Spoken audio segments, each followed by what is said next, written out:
The Avengers radio series, a cultural phenomenon in South Africa back in the 1970s.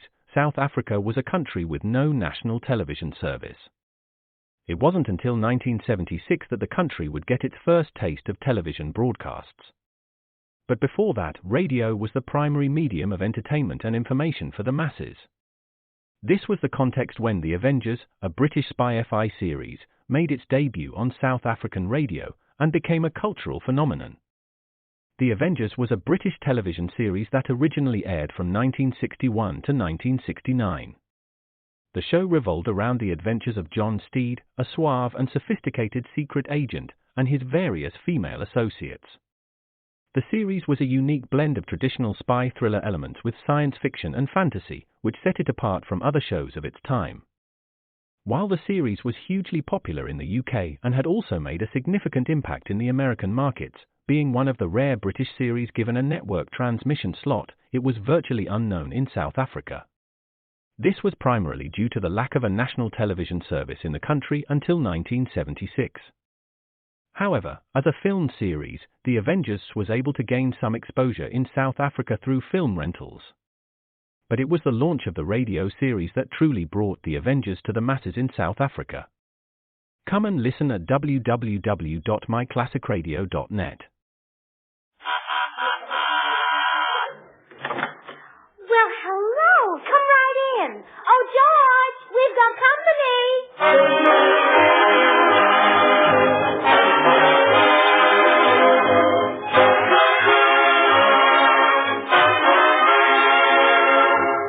This is Bill Goodwin speaking for Lever Brothers, makers of Swan, the new white floating soap. Well, it's Tuesday night again, time for another pleasant visit with George Burns and Gracie Allen, their two distinguished guests, Jose Iturbe and Deems Taylor, Jimmy Cash, and Paul Whiteman and his music. And now meet the people who live in the Burns house, George and Gracie.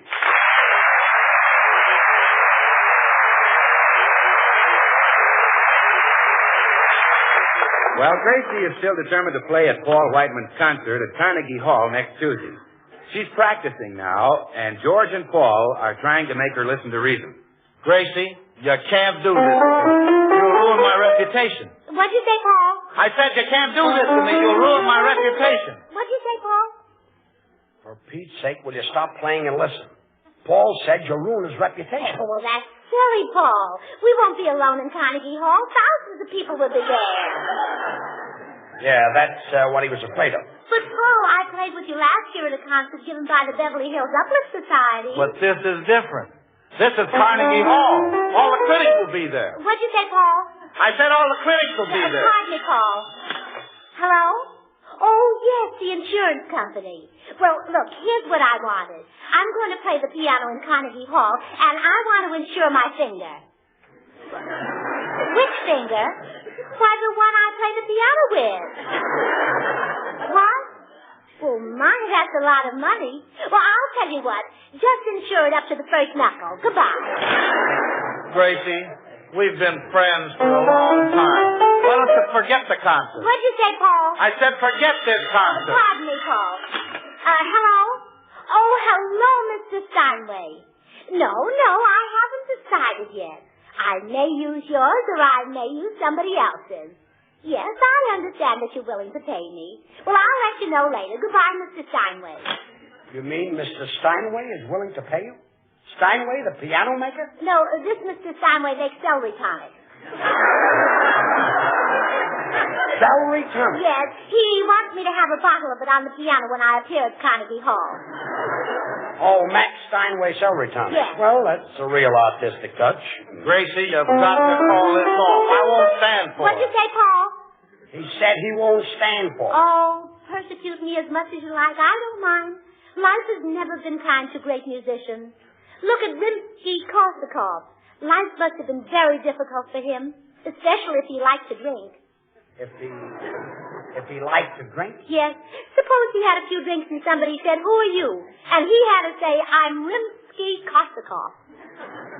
Yes, that's even hard to say when you're sober. Yes. Look, Gracie, you can't go through with this. It's musical suicide. Oh, pardon me, Critics Paul, have pardon me. me. I've They're got to beyond see my my little ear. darling I down. can't begin to tell you what the... Well, it looks like we can't stop a ball. Yes, sir, that's what it looks like. We can't stop her. That's great. They used to call me the king of jazz, but from now on I'll be called the Mussolini of music. Hi, fellas. What's doing? Bill, look, we can't make Gracie give up the concert. Have you any ideas? Well, let me see, George. Have you tried threatening her? Bill, I told her that if she went through with this concert, she could start looking for a new husband. Uh-huh. Well, why don't you try threatening her?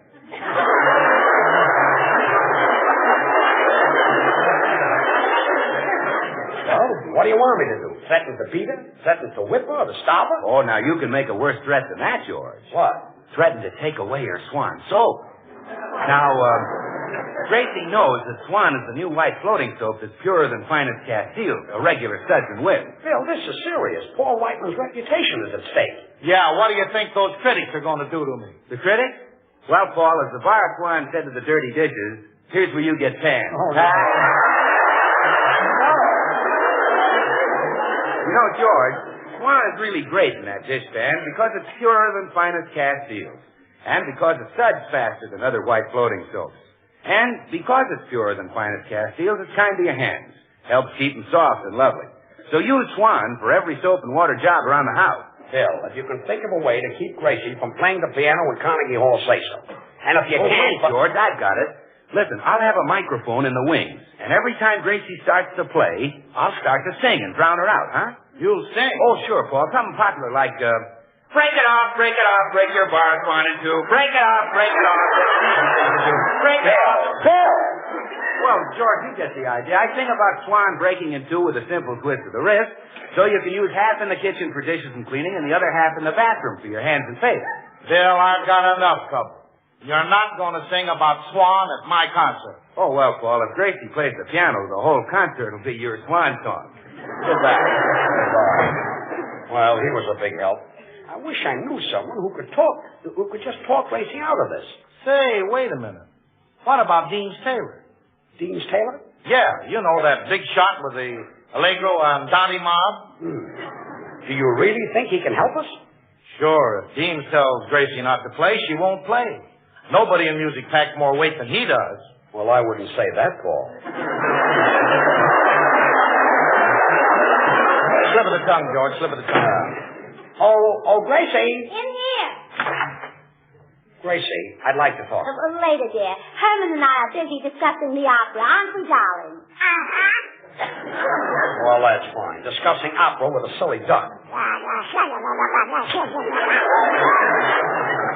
Oh, yeah? Well, you're one with feathers. Well, I don't blame Herman a bit. He thinks we don't know anything about opera, Herman. Well, come on, darling. Let's show him. Ready? Da da da da da da da da da. Oh, no. Da da da da da da da da. This is awful. It is not. Don't mind him, Herman. I think you're wonderful. Come on. Da da da da da da da da da. Da da da da da da da da da.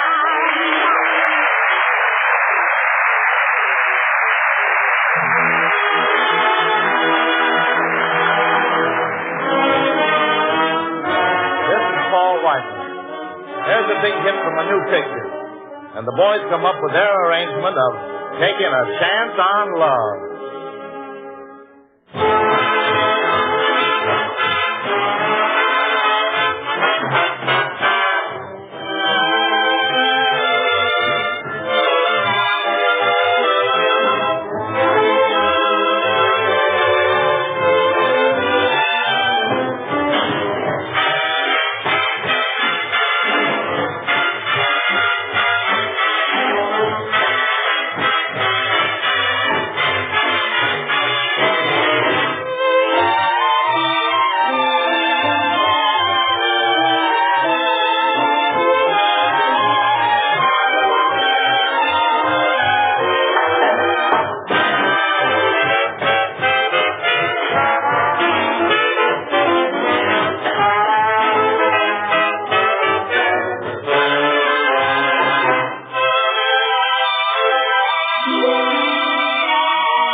Gracie, will you please give up the silly concert? No, George, and let's not argue any further.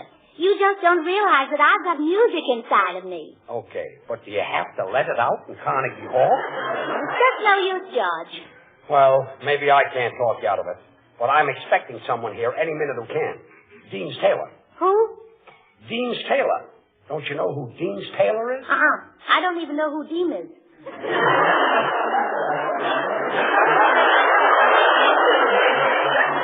Gracie, Deans Taylor is one of the finest musicians in America. I don't care. He can't talk me out of it. But he's important. He's even composed a couple of operas. He has? Sure. Real operas like Carmen or Miranda? Yeah, the names of his last two are Faust and Luce. Come in. How do you do? I'm Deans Taylor.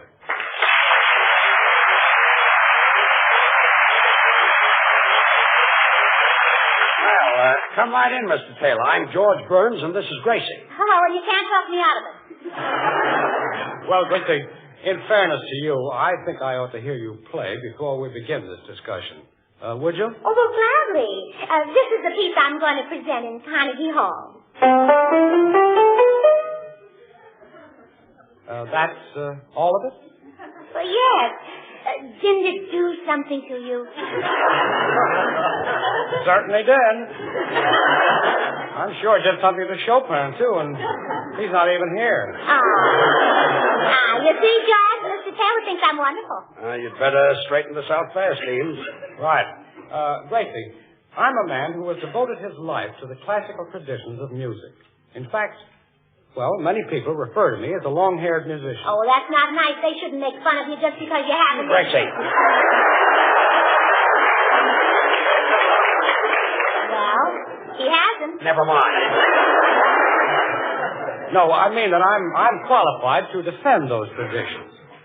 Really, Gracie, you shouldn't play in Carnegie Hall. Why not? Well, may I tell you a little story? Well, can George hear it, too, or is it... You know. Well, no, this story hasn't even a trace of, you know. It concerns a young man of my acquaintance, a real virtuoso. Oh, doesn't drink or smoke, huh? As far as I know, he doesn't even chew gum. But that's beside the point. For years, this young man has been trying to get into Carnegie Hall. 12 hours every day he sits at the piano. No food, no rest. But he doesn't mind that. Only one thing bothers him. No cushion. He doesn't need a cushion. Gracie, don't you understand why I told you that story? Of course I do. Good. You want me to give the poor man a ticket to my concert. George. I know, Deans. That's Gracie. She must be so confusing to come home to.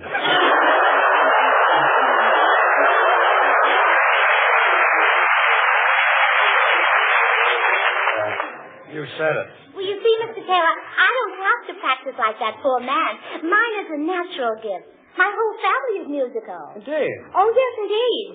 It only took my sister Bessie 5 years to learn to play the cello. Well, isn't 5 years rather long to learn to play the cello? Oh, I don't think so.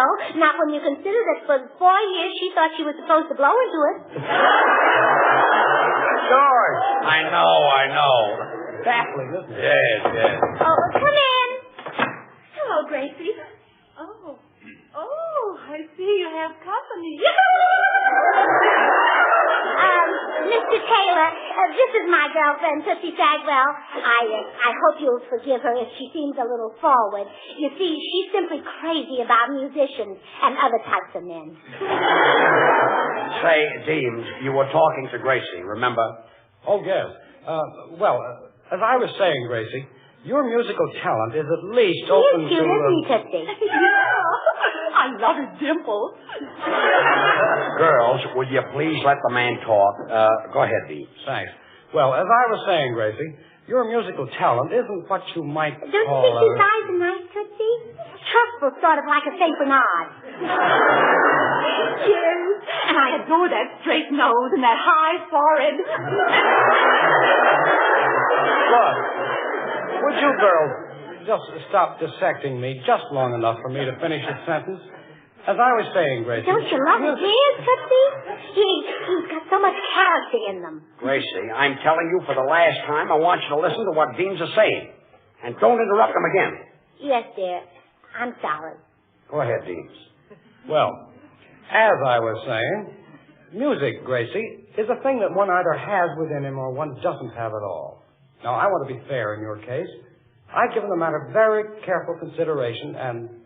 Gracie, you don't think he's too old for you, do you, Tootsie? Well, then I'm not quite sure of Gracie, but don't worry, I'm planning to find out. Oh, no, you're not. I'm getting her out of here right now. Goodbye. Wait, Deans. You can't go. Think what will happen to music. Brother, I can't stay. Think what will happen to me.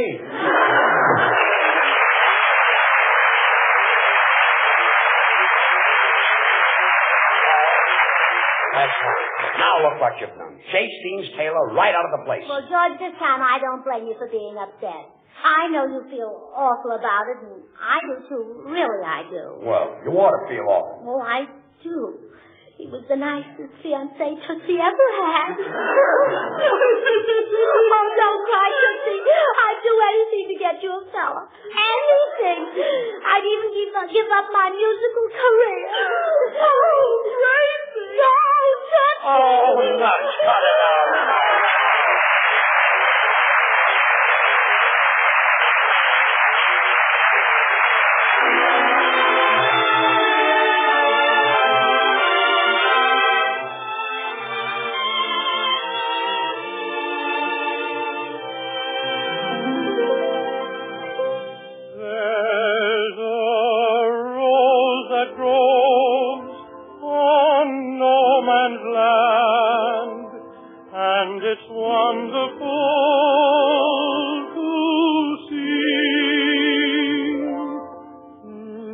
Jimmy Cash is singing of is the girl who walked through the heat of gunfire, through the fog of shell smoke, who stopped her march only to help the wounded. The girl who wears the Red Cross. It's the Red Cross which comes to the boys to heal their wounds. The men and women of the Red Cross stand beside our boys, beside your boy, in every battle zone. But they may stand there with empty hands, with no way to give help now that the need is greatest, if they are not supplied with the weapons of mercy. Give to the Red Cross so that it may continue to give to the fighting men it serves. With the war's great curse and the Red Cross nurse, she's the rose of no man's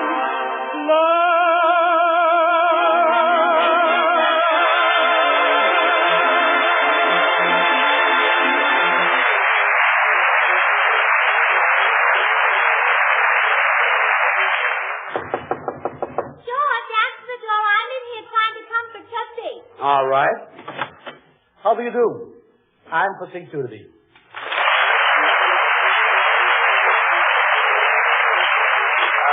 How do you do? Paul Whiteman phoned and said you were coming, Mr. Turby. Do you think you can keep Gracie from doing this concert? Certainly. I will tell your wife that I, myself, will play for Mr. Whiteman. Well, you don't know my wife. She thinks she's a better pianist than you'll ever be. You must marry some very peculiar people, Mr. Burns. Yes, that I do. Oh, Gracie. Yes, dear. Gracie, I'd like you to meet Senor Jose Turby. Senor Turby? Oh, aren't you the man who sells my husband his cigars? Gracie, Mr. Turby sells very few cigars. Maybe not a half a dozen Coronas a month. Oh. I am a pianist, Mrs. Burns, and I would like to play in Carnegie Hall next week instead of you. Why, Mr. Turby, you want to ruin Paul Whiteman's concert? It wouldn't ruin it. Really, I play the piano as well as you do. Oh, please. But I do. Suppose we have a little contest to decide who is the better pianist. Well, that's all right with me. And may the best woman win. Well, this is what I've been waiting for. Now, I want you to listen very carefully, Mr. Turby. Well, go on. Well, that's the piece I'm going to play in Carnegie Hall. That? Sure. Esta mujer está completamente fuera de I know just how you feel, Jose. Now, I want you to listen very carefully, Mrs. Burns, while I play. Oh, come in. Hello, people. What goes on? Bill, Mr. Turby is just about to play something on the piano. Oh, gee, it's Jose Turby, the maestro himself. Oh, Mr. Turby, this is a great thrill for me. Well, thank you. Yes, you see, I'm studying the piano myself, and, well, I know you great artists don't usually divulge your professional secrets, but, would you tell me something? Certainly. What is it? Well, Mr. Turby, do you wash your hands with Swan? Swan, the new white floating soap that's purer than finest castiles. You know, money can't buy a purer soap. Bill, for heaven's sake, Mr. Turby is just about to play. Really? Oh, well, I want to hear this. I wouldn't stop Jose Turby from playing. Thank you. Oh, wow! You're murder, maestro! Murder! How long have you been playing the piano? I started to play when I was 3. Get that, George. 3 years old, an infant prodigy, a baby. Did your mother bathe you with Swan, Mr. Turby? Bill! Swan is great for bathing the baby, you know. It's so pure that it's kind even to a little baby's tender skin. So you know it must be great for your hands and face, your tub or shower. Well, go ahead, play. Thank you. Oh, Mr. Turby. What now? You're from Spain, aren't you? Yes. Of course, you visited Castile. Certainly. Well, you know, Jose, women have long considered Castile soap the standard of purity. But Swan is even purer than finest Castile. All right, Bill, that's the last straw. Out, out. Well, okay, George, I'm going. Well, so long, Mr. Turby. Certainly was a thrill to hear you play. Well, I'm sorry about the interruption, Jose. Oh, that's all right. I understand. Oh, good. Well, go right ahead and play. Oh, yes, by all means, Mr. Turby. Now, quiet.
Well, Gracie? Well, it was nice, but of course I'm a concert artist and I don't know anything about that boogie-woogie. Boogie-woogie? Well, it's obvious who won the contest, Mr. Turby, but don't take it to heart. You play very nicely with some of your fingers. This is too much. Well, goodbye, Mr. Turby. I have to get back to my girlfriend. She had a very sad experience today. She lost her fiancé, and I promised her I'd do anything in the world to get... Hey, wait a minute. Mr. Turby, would you really like to play that concert? I certainly would. Well, I think it might be arranged. Really? You'll let him do it? Uh-huh. Oh, boy, that's all I want to hear. Wait till I tell Whiteman the good news. Good. Now everybody's happy, and the concert will be a true artistic success. I will lay them in the aisle. Well, so long. Oh, wait, Mr. Turby, that isn't all. Have you heard the expression, you scratch my back and I'll scratch yours? No, but it sounds like fun. Well, it means swapping favors. I've done you a favor. Now, I want you to do me a favor. What do you want me to do? Well, I want you to make love to a girl. That's a favor? Yes. What sort of a girl? Well, what sort of girl do you like? Well, I like them blonde. I like them brunette. I like them tall. I like them short. See what I mean? Well, how wonderful! I found a man for Tootsie. Tootsie? Yeah, just wait until you see her. She's so different. She's right in the other room. I must feast my eyes on this little tomato. Ask her to come out. Oh, Tootsie. Yes, Gracie? Mr. Jose Turby, a piano player, is out here. He'd like to meet you. Yes, Tootsie, please, come out. Well, all right. Here I am.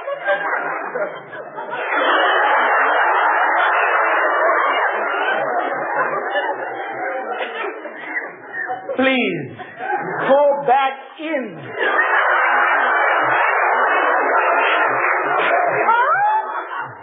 Mrs. Burns, may I ask you a question? Yes, Mr. Turby. This is, a girl? I will go even further. This is, a woman? Well, she's my very dearest friend. And don't forget, either you make love to Tootsie or I'll play the concert. You are a very tough character, Mrs. Burns. Well, what do you say? This is a most difficult decision. If I don't make love to Tootsie, you will play the concert. Yes. If that happens, I will never be able to hold up my head again. Everyone will say, Jose Turbi is a traitor to music. Oh, come, Mr. Turby. Are you a coward? Enough. I have made up my mind. Well, here's Paul, Jose. I told him the good news. Yes, Jose, and I can't thank you enough. Well, you saved my life. Mine, too. For the first time in 3 weeks, I can relax. Oh, what a wonderful feeling. Now, Jose, how about playing the number we'll hear at my concert? Okay, boys. This is the number you will hear at Carnegie Hall next Tuesday night. Shh. Quiet, everybody. Go ahead, Jose.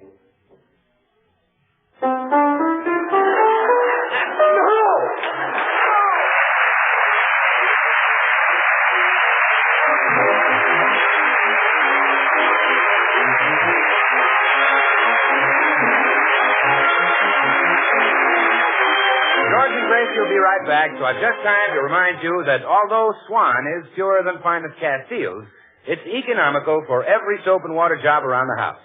In the bath, Swan gives more soap per penny than any leading toilet soap tested. And in the kitchen, Swan saves over easy-to-waste package soaps. So help save your hands, and incidentally save your pocketbook, with Swan, the new white floating soap that's purer than finest Castiles. And now here they are again, George and Gracie. George, I've been thinking things over. This concert is coming between us. It certainly is. After all, I'm first the wife and second the musician. That's right. My first duty is to you. Absolutely. Well, here's a ticket in the first row at Carnegie Hall next week. Good night,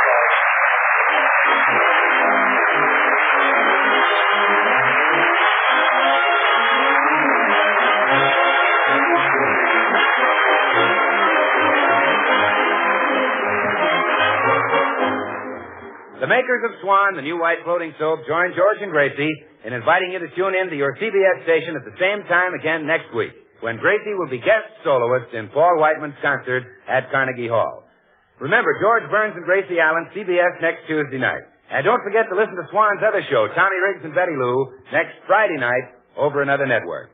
And now, till next week at the same time, this is Bill Goodwin saying, well, I swan. How about you? Night.